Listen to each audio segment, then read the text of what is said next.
I'm joined here by Atharva Godbole. Hello, Atharva. Hello, Sagar Bhai. Atharva, you were the chief arbiter of Quantbox Chennai Grand Masters. Uh, you are one of the youngest arbiters in India.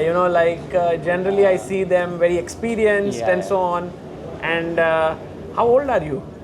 I'm 29, but yes, I mean, you can't say youngest. I mean, youngest might be 21 or something. But but it's good that the young generation is kind of taking over, like the players. Yeah, you have to take over in the other forms of the game as well. But can you tell me a bit about yourself? Because you are not just an arbiter, not just an international arbiter, you are also a strong chess player. Yeah, I mean, I have a rating of 2200, and I am an international arbiter as well, and a FIDE fair play expert as well. So, how did this begin? Like, for example, your father is also into organization, Yes. into the chess administration. Yeah. So, did that start your love for chess? No, actually, he started because of me. Okay. I played chess, and that's where he joined chess later on. So yeah, that's how it started. So, you were very little and you started playing chess in Pune. Yes, I started. Who taught but, you? First, Jayant Gokhale sir taught me at first because he was my dad's school friend. So I mean, dad only knew him as a chess player back then. So I joined the class there, and then later how it started. And then you kept playing chess. I believe that you were not improving very rapidly at chess, right? But you kept at it. Yeah. I mean, not rapidly, but mostly, I mean, it took very long time to be like at a certain stage. But then I guess after COVID, I did not play that much, and I also did the arbitership as well. And well, in 23, the fair play thing also opened up, maybe to the world in bit more sense. Like the FIDE opened to the world that we need more fair play specialists. Like earlier, arbiters used to do the fair play thing, but then FIDE told that we need extra fair play specialists for the tournaments, and that avenue also started. So how did this interest in arbitership begin? Well, actually, it's just interest in chess, yeah. Because let's say if I'm not able to play that much, then I go to arbitership, and if not being an arbiter, then I become the fair play specialist, and I mean it goes on, yeah. Otherwise, I just help in organization like tournaments happening, let's say in Maharashtra. So we organized the Women's Grand Prix, the GM tournament every year. So I mean. I just like be in chess, and maybe yeah, but I mean I still want to play, but somehow it's not I mean not getting time to do everything, yeah, because playing it's not like other things. You have to dedicate time, prep and everything, yeah. So you mean to say as a player, arbiter, organizer, you like to dabble in everything? Yeah, I just like to be in chess, and maybe it's just a passion, and I like being around players or commentators, and just the whole environment in chess. Yeah, I just love being in that. But coming to this arbitership, because that's something that you have kind of done a lot now, right? You became an international arbiter, and how does one become? What were the events that you sort of went and became an arbiter that helped you get these norms, right? You have to get the norms. So first you have to give the national arbiter examination, then you give the FIDE arbiter examination, then you get 3 norms for FA, and then after the title comes, then you go to IA, and then again 4 norms and the examination as So you well. can say FA, FIDE arbiter is like IM title in chess, and IA is like GM title. Yeah. And it's not easy, right? Like if you need to make 3 norms for FA, then 4 norms for IA. But I guess now the number of tournaments have increased in India. So it's, I mean, if you compare the tournaments, it's relatively you can become in certain amount of So time. FA, what do you need? Which kind of tournaments? Any rating tournament is fine. Any is fine. Yeah. And for IA? IA, you need a Grand Master tournament, or let's say a national championship, the open one. Basically where a player can make a GM norm, the same you can make an IA norm there. And there you just need to be an arbiter or a chief arbiter? No, just an arbiter. Once you became an IA, then it's you can become the chief. Then once you become an IA, then there are also grades in it. Yes. So there is D. Everyone starts at D, then C, and then B, and then A. So how does one improve from D? Which grade are you? I am D currently, but let's say after this event, I can be upgraded to C. So how does one basically do that? You have to do 2 tournaments as a chief or a deputy chief. Let's say in a Grand Master event or a national championship. Who are the arbiters who have kind of inspired you in this journey? I mean, there are a lot. I mean, I've learned from everyone, even from my juniors as well. There is always something new to learn, especially in kids tournaments. Yeah. But let's say in India, there is everyone. Like there is Anantram sir, there is Gopakumar sir, there is Swapnil, there is. The list just goes on. Yeah. But and do you have to keep yourself updated in this yes. field? Yes. How? I mean, there is a handbook and it gets updated. Like let's say every year maybe.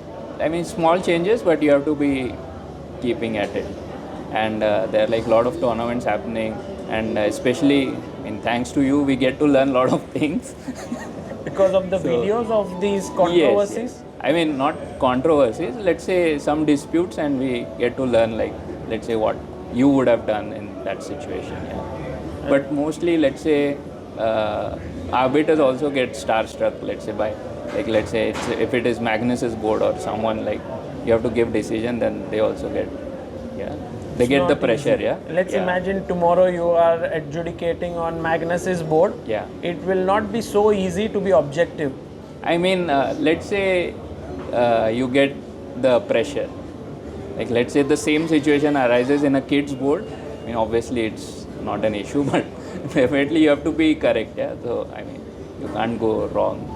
Do you think that the chess world is a bit too harsh against some of the arbiters? Not, I mean, you have to, yeah. Like, because, people many times write, like the chess world isn't chess players. Yeah. They write like arbiters don't know a thing, or you think like many of the arbiters are not well updated and they are. I mean, it depends upon I feel it's, they are educated, and that's why they are working as an arbiter at that level of a tournament. But mostly it's just pressure, I believe.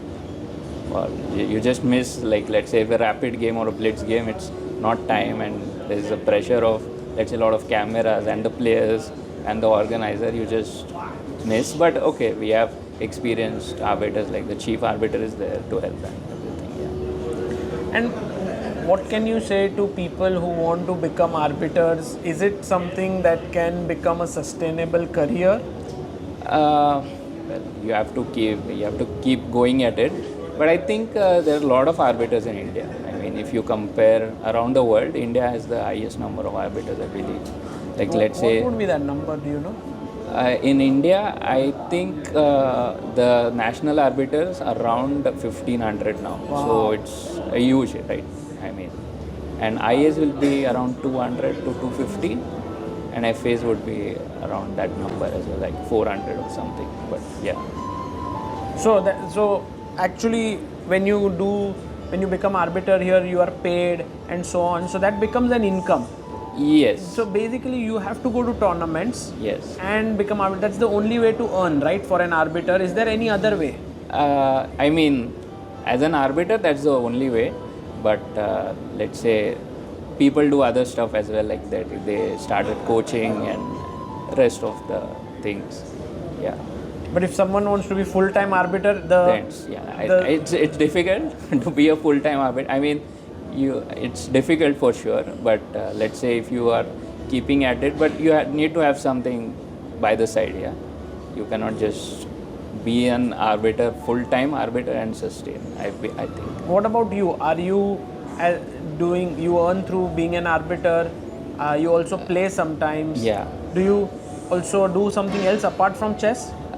Yes, I mean, we have a family business, so I look into that as well. So that's the side thing.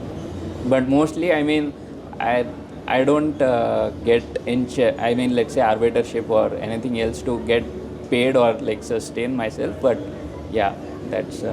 But I just being part of a tournament, let's say, of this stature. So. How did you enjoy your experience here? Because in the It's- tournament there was Anish, there was Yeah. Vincent, there was Arjun, Vidit, all these top players. Yeah, it was great. I mean, most of them are my friends. Like let's say, especially in the challenger section. But yes, it was great. It was great experience. And let's say, being around such players reduces pressure when you meet them again. Yeah, because let's say you converse with them. Let's say having dinner or something like that. So yeah, but I remember first time I went to the World Rapid Blitz in Samarkand. That was like my first big event, and I was completely starstruck on the first day, especially. Yeah, with like say Magnus and everyone. So all these experience actually add up and you keep Yeah, yeah, getting better at what you do. Yes, yes. Maybe now you can also help others who are, let's say, FIDE arbiters Yeah. or national Like I arbiters. also share the experiences with them, and yeah, it helps. So if someone wants to become an arbiter today, Yeah. what would your first suggestion be? Like, where can they begin? Let's say you have to begin with the National Arbiters Examination first. So, and there is a seminar, then they have the exam. And How obviously, can they get information about this national arbiters? on the AICF website, there is all information that you can get. Or let's say there are state associations as well, they can get informed by that. Amazing. Well, Atharva, it's brilliant how you are a very strong chess player. Now also becoming an arbiter at a very high level. Yeah. And who knows, someday we will see you like officiating a world championship or candidates or some big event. So that would be epic. Let's say the World Cup is coming to India, so let's see. And let's say the next interview, maybe I'll become an IM as well. Yeah. Let's do that. Yes, as a chess player as Yeah, well. yeah. Congratulations and see you soon. Thank you so much.